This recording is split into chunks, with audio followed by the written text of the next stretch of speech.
بسم اللہ الرحمن الرحیم۔ السلام علیکم dear students, welcome to note support. Students, آج کی اس ویڈیو میں ہم 12ویں جماعت اردو کی جو جاری کردہ پیکٹا کی نیو بک ہے اس کا سبق نمبر 5 کا خلاصہ کریں گے۔ سبق نمبر 5، سبق کا نام کافی، اس کے مصنف کا نام ہے مشتاق احمد یوسفی، اس کے صنف ہے طنز و مزاح اور یہ ماخذ ہے چراغ تلے کا۔ خلاصہ سٹارٹ کرنے سے پہلے اسٹوڈنٹس میں آپ کو مصنف کے بارے میں اور اس کے صنف کے بارے میں تھوڑا سا بتانا چاہتی ہوں۔ جیسے کہ میں نے آپ کو بتایا کہ مصنف کا نام ہے مشتاق احمد یوسفی، تو ان کے بارے میں آپ کو یہ بتانا چاہتی ہوں کہ مشتاق احمد یوسفی جو ہیں وہ اردو کے مشہور مزاح نگار اور ادیب تھے۔ ان کی تحریروں میں ہنسی مذاق، معاشرتی خامیوں پر لطیف انداز میں تنقید اور خوشگوار و دلچسپ انداز بیان پایا جاتا ہے۔ یہی خصوصیات ان کی تحریروں کو دلچسپ اور منفرد بناتی ہیں۔ اب میں آپ کو اس کے صنف کے بارے میں تھوڑا سا بتا دیتی ہوں کہ طنز و مزاح اردو ادب کی ایک اہم صنف ہے۔ اس میں مزاح کے ذریعے لوگوں کو ہنسایا جاتا ہے اور طنز کے ذریعے معاشرتی خامیوں اور برائیوں کی نشاندہی کی جاتی ہے۔ اس کا مقصد اصلاح کے ساتھ ساتھ قارئین کو تفریح فراہم کرنا بھی ہوتا ہے۔ اوکے اسٹوڈنٹس، اب ہم اس کا خلاصہ شروع کرتے ہیں۔ سبق کافی مشتاق احمد یوسفی کی ایک مزاحیہ اور دلچسپ تحریر ہے جس میں وہ کافی اور چائے کے تقابل کو مزاحیہ انداز میں پیش کرتے ہیں۔ تقابل یعنی کہ ان کا موازنہ کرتے ہیں۔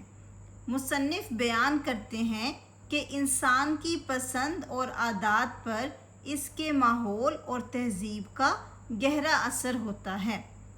اس سبق کا آغاز مصنف اور ان کے دوست کے درمیان کافی پینے سے متعلق بات چیت پر ہوتا ہے۔ مصنف کے مطابق وہ کافی پینے کے عادی نہیں ہیں کیونکہ انہیں اس کا ذائقہ کڑوا اور اس کی بو سگار جیسی محسوس ہوتی ہے۔ سگار یعنی کہ سگریٹ جیسی محسوس ہوتی ہے، جبکہ ان کے دوست کے مطابق یہ بو نہیں بلکہ ایک سوندھی خوشبو ہے، یعنی کہ ایک مہکدار چیز ہے، اور اگر کسی کو یہ خوشبو اچھی نہیں لگتی تو اس کا مطلب ہے کہ اس کی سونگھنے کی حس کمزور ہے۔ مصنف کہتے ہیں کہ اگر کوئی چیز ناک کو اچھی لگے تو اس کا یہ مطلب نہیں کہ بندہ اس کو پی بھی لے۔ اگر ایسی بات ہے تو کافی کا عطر بنا لینا چاہیے تاکہ لوگ محفلوں میں ایک دوسرے کو لگا لیا کریں۔ دوست چڑھ کر کہتا ہے کہ کھانے پینے کی چیزیں عقل کے مطابق نہیں چلتی بلکہ کافی کا مزہ لینے کے لیے اچھے ذوق کی ضرورت ہوتی ہے۔ وہ اس کی مثال کھیر، گھی اور تڑکے کی خوشبو سے دیتا ہے۔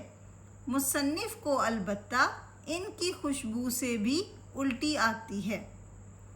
مصنف کہتے ہیں کہ اگر کافی اتنی ہی مزیدار ہے تو کسی چھوٹے بچے کو پلا کر دیکھ لیں، وہ منہ بنا لے گا۔ دوست غصہ ہو کر کہتا ہے کہ آپ ہر بحث میں معصوم بچوں کو کیوں لے آتے ہیں؟ مصنف طنز کرتے ہیں کہ لوگ ہمیشہ بچوں کے ساتھ معصوم کا لفظ کیوں لگاتے ہیں؟ کیا کچھ بچے گناہ گار بھی ہوتے ہیں؟ پھر مصنف کہتے ہیں کہ اچھا بچوں کو چھوڑیں، کسی بلی کو پلا کر دیکھ لیں۔ دوست آگے سے کہتا ہے کہ بلی ہی کیوں، بکری کیوں نہیں؟ دوست کہتا ہے کہ ہم اپنے کلچر کے فیصلے بچوں اور بلیوں پہ نہیں چھوڑ سکتے۔ مصنف کہتے ہیں کہ جب بھی میں کسی سے کافی کے بارے میں پوچھتا ہوں تو وہ الٹا ہی جواب دیتا ہے۔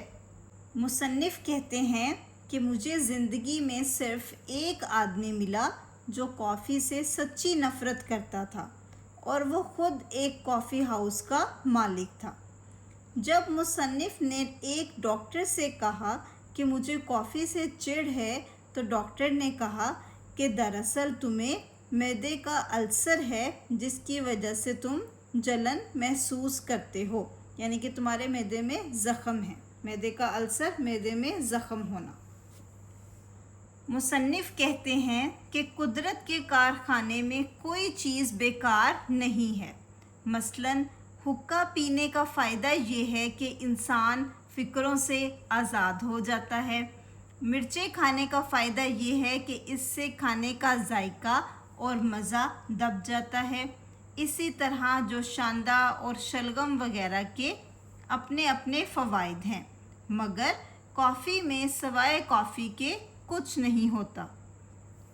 پڑھے لکھے لوگ کہتے ہیں کہ کافی پینے سے انسان چست ہو جاتا ہے، مگر مصنف طنز کرتے ہیں اور کہتے ہیں کہ لوگ اسی چستی کی وجہ سے کافی ہاؤس جاتے ہیں اور گھنٹوں وہاں فارغ بیٹھے رہتے ہیں۔ مصنف کہتے ہیں کہ میری محدود معلومات کے مطابق چائے کی طرح کافی بھی زمین سے اگتی ہوگی، مگر مجھے اس بات کا یقین نہیں ہوتا کہ یہ باغوں کی پیداوار ہو سکتی ہے۔ کچھ لوگوں کو کافی صرف اس لیے اچھی لگتی ہے کہ یہ ہمارے ملک کی پیداوار نہیں ہے۔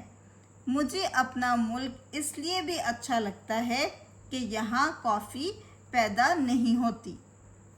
مصنف افریقہ کے ایک انگریز افسر کا ذکر کرتے ہیں جس کا حبشی نوکر بڑی لذیذ کافی بناتا تھا۔ جب انگریز نے مہمانوں کے سامنے نوکر سے کافی بنانے کا طریقہ پوچھا تو نوکر نے سادگی سے بتایا کہ میں پانی اور دودھ ابال کر اس میں کافی ڈالتا ہوں اور پھر اسے صاحب کی جرابوں میں چھان لیتا ہوں۔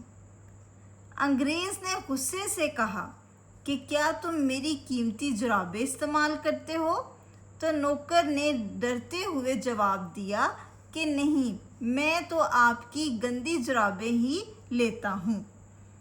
کافی امریکہ کا قومی مشروب ہے، جہاں یہ قیدیوں کو اور لا علاج مریضوں کو دی جاتی ہے۔ مصنف اس پر طنز کرتے ہوئے کہتے ہیں کہ اگر پاکستانی جیلوں میں بھی ایسا ہو تو جرائم ختم ہو جائیں۔ اگر ایک مرتے ہوئے مریض کو کافی دی جائے تو اس کا دم جلدی نکل جائے گا، یہاں تک کہ گناہ گاروں کی فاتحہ بھی کافی پر دلائی جائے۔ آخر میں وہ واضح کرتے ہیں کہ کافی سے بیزاری کا مطلب یہ نہیں کہ چائے سے ان کی محبت بہت گہری ہے، بلکہ وہ تو کافی کے جلے ہیں جو چائے بھی پھونک پھونک کر پیتے ہیں۔ اوکے اسٹوڈنٹ، یہ ہم نے سبق نمبر 5 کا خلاصہ کر لیا ہے۔ اسی طرح سے اس چینل پر آپ کو باقی تمام اسباق کے خلاصے بھی مل جائیں گے۔ So please like the video and subscribe the channel. Thank you.